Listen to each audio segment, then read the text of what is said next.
आज का एपिसोड दिल दहला देगा। सुकून का सबसे बड़ा झूठ खुलने वाला है।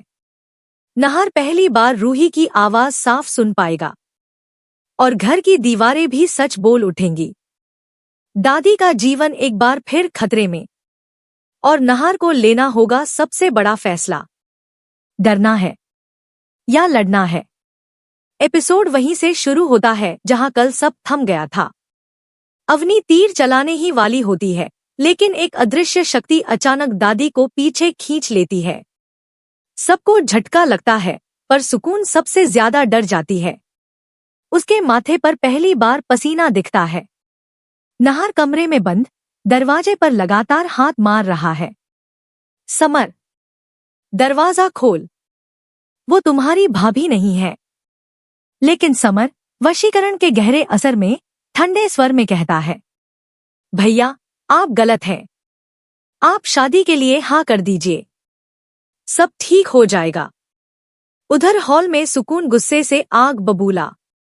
कौन है जो मेरी चाल बिगाड़ रहा है? रूही बोतल में है। फिर कौन? तभी दिए अपने आप जल उठते हैं। हवा सहरती है और सुकून की आंखों के सामने हल्का सा धुआं बनता है, जैसे कोई अदृश्य आकृति उसके सामने खड़ी हो। रूही। सुकून की आवाज कांपती है।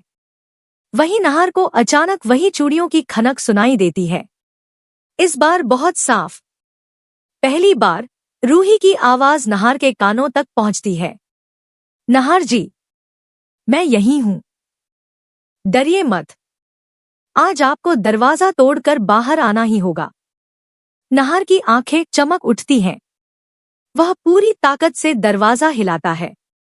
समर को भी दरार के बाहर कोई अजीब सी ऊर्जा महसूस होती है। उसकी आंखें झपकती हैं।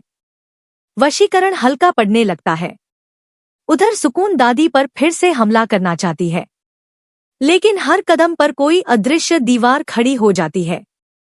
सुकून चिल्लाती है, रूही बाहर आ।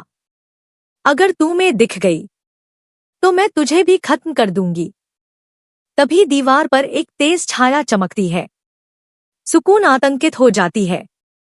नहीं, ये सच नहीं हो सकता। उधर नहार आखिरकार दरवाजा तोड़ देता है।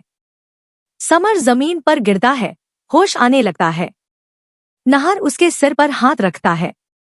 समर, तुम मेरे भाई हो, मेरी बात सुनो। समर की आंखें नम पड़ने लगती हैं। भैया, भाभी, वो रूही नहीं है। यही सुनकर नहार भागता हुआ नीचे की ओर जाता है। नीचे तीर एक बार फिर चलने वाला है। सुकून अवनी और रोमिल को चिल्ला रही है, ये आखिरी मौका है, चलाओ तीर। नहार चीखता है, दादी ई। दृश्य फ्रीज। तीर हवा में उड़ता है।